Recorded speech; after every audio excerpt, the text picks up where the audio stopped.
The African Continental Free Trade Area is a flagship project of the African Union's Agenda 2063, conceived to realize the vision of the Africa we want.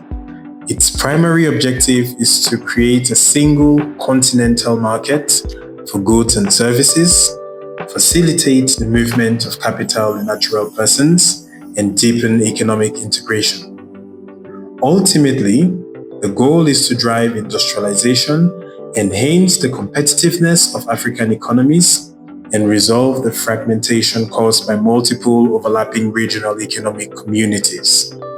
The African Continental Free Trade Area is governed by a robust institutional structure. The Assembly of the African Union provides the highest strategic guidance and oversight. The Council of Ministers, comprising member state ministers of trade, serves as the main decision-making body on all matters under the agreement. The AfCFTA Secretariat, based in Accra, Ghana, is the central coordinating and implementing organ responsible for monitoring, evaluating, and facilitating the agreement's day-to-day operations. So far, Cameroon has been able to improve the concept of the AfCFTA by effectively receiving consignment under the AfCFTA framework and effectively exporting. So goods have been able to move across the border, implying Cameroon's institutional arrangement and settlement are receptive of the AfCFTA agreement. It is important to go down memory lane back from 2021 when the legal rollout of the process was launched.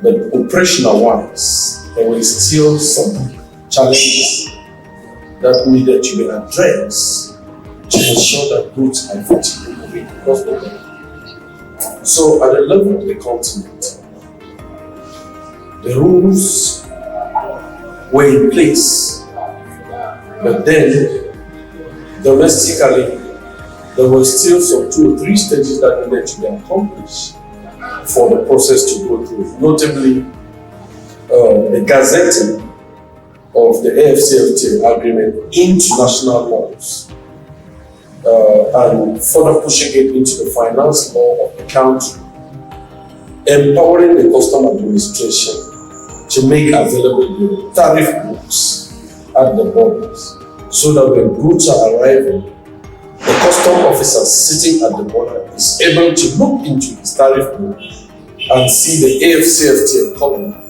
which spells out the tariff dismantling schedule and the applicable position of the goods that are in front of the custom officer.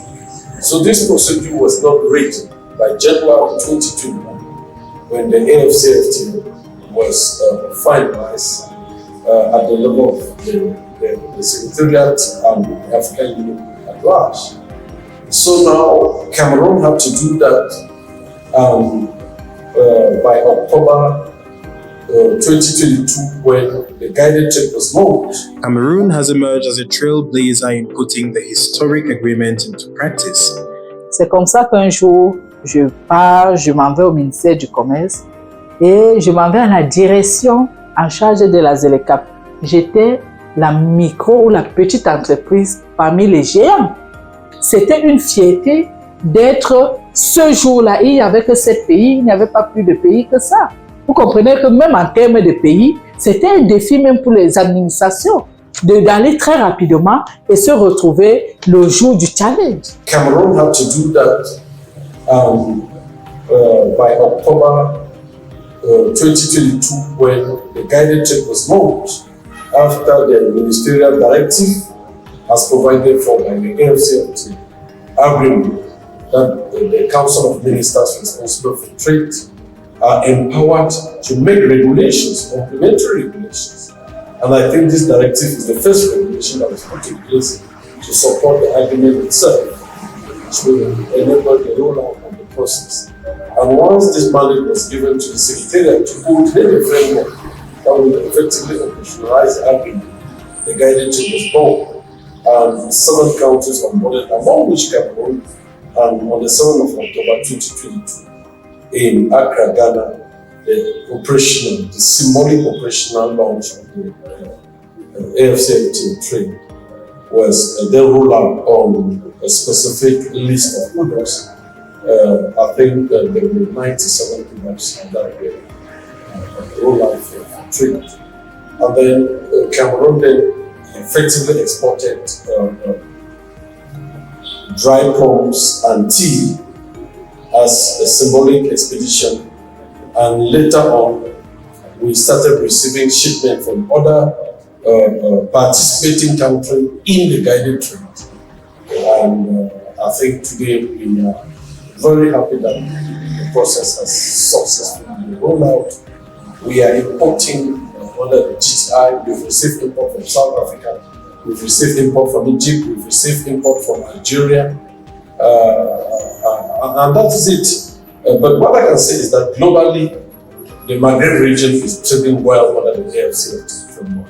We have received well over 60 imports from this region, and South Africa is also a key player for import into Cameroon under the AfCFTA framework.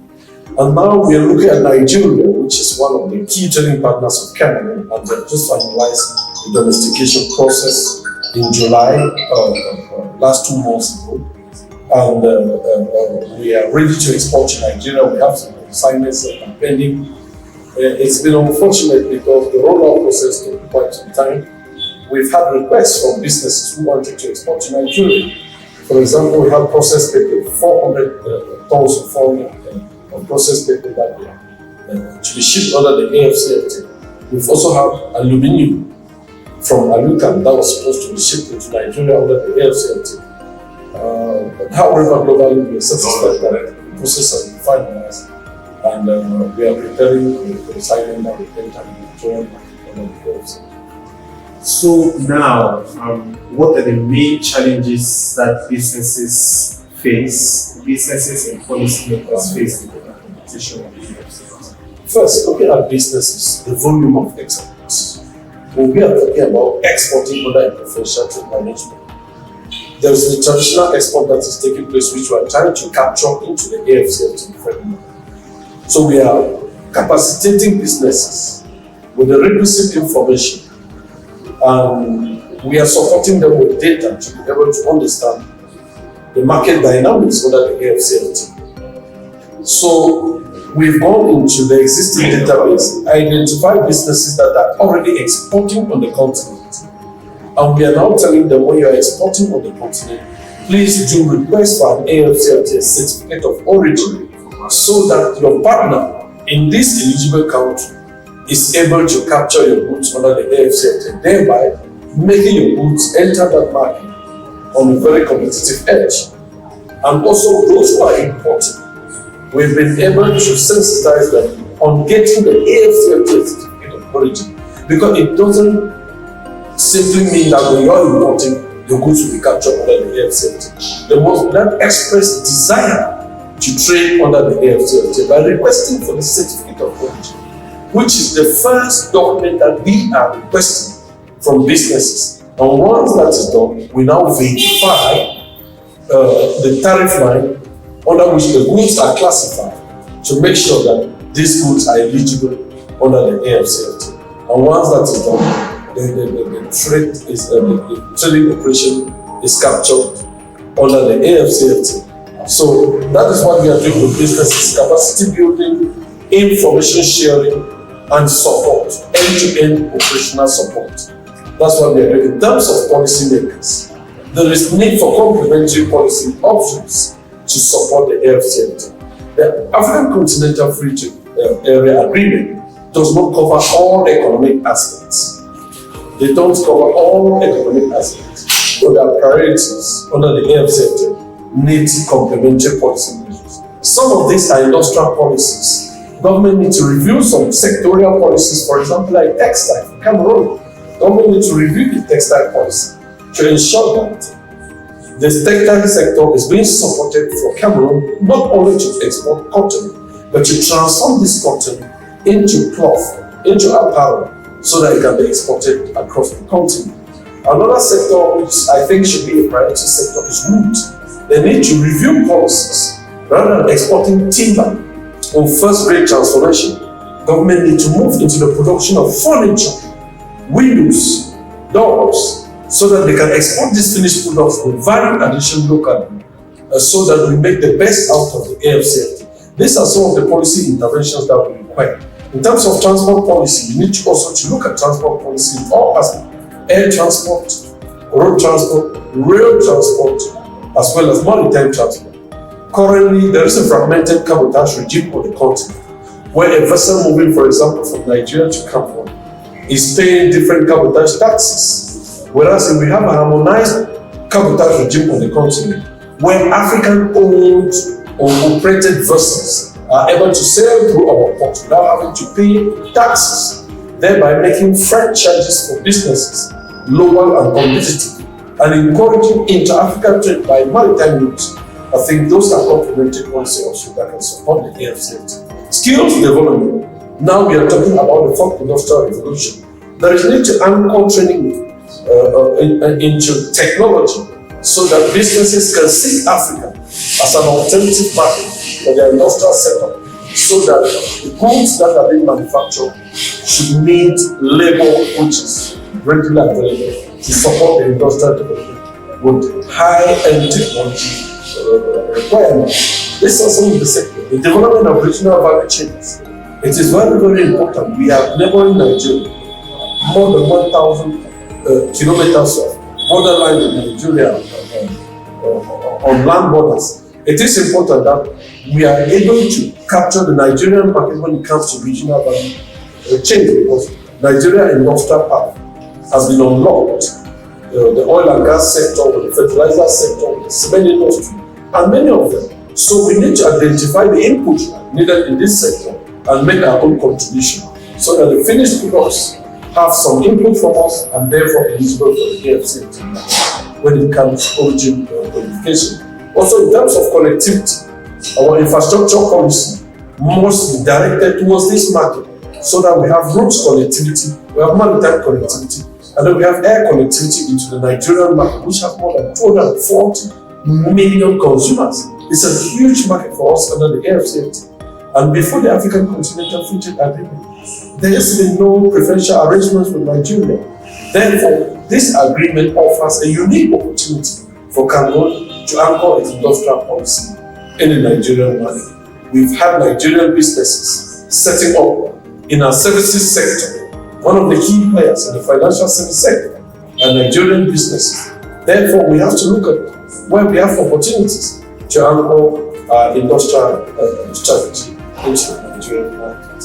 So, from the policy perspective, we need complementary policy options that need to be able to unlock the Nigerian market or the AfCFTA market, notably industrial policy, the transport policy, infrastructure policy, education policy. These are some of the areas where we need to come in. And to be more specific, when it comes to the AfCFTA, trade facilitation needs to be turbocharged. Firstly, Cameroon policymakers and the business community must prioritize digital trade facilitation. Immediately investing in digitalizing customs and border procedures means that Cameroonian businesses will move away from paper and establish transparent online platforms to report and resolve non-tariff barriers. Secondly, we must invest in infrastructure corridors. By focusing public-private investment on key inter-regional trade routes, we must accelerate the completion of missing road links and modernize critical logistics hubs like the Port of Douala and Kribi to effectively serve the Central African market and beyond. Thirdly, targeted SME capacity building. By creating specialized AfCFTA business support centers like those located at the Cameroon Economic Policy Institute, businesses will be able to benefit from technical assistance on rules of origin, product standardization, and facilitate access to trade financing for small and medium-sized enterprises. These SMEs form the backbone of the Cameroonian economy. Last but not the least, skills and education. Cameroon must revamp vocational training to align with the demands of a continental manufacturing and logistics hub. Cameroon needs more skilled workers in agro-processing, logistics, and ICT to fully participate in the new economy. Conclusion. The African Continental Free Trade Area is more than just a trade deal. It is a declaration of economic sovereignty. In the heart of the continent, Cameroon is uniquely positioned to be a central engine of this new integrated economy. By addressing its infrastructure and regulatory challenges head-on, and by strategically empowering entrepreneurs, Cameroon can transform itself from being a regional player into a continental powerhouse, fulfilling the promise of a prosperous, integrated Africa for the next generation. The time for the Africa we want is now.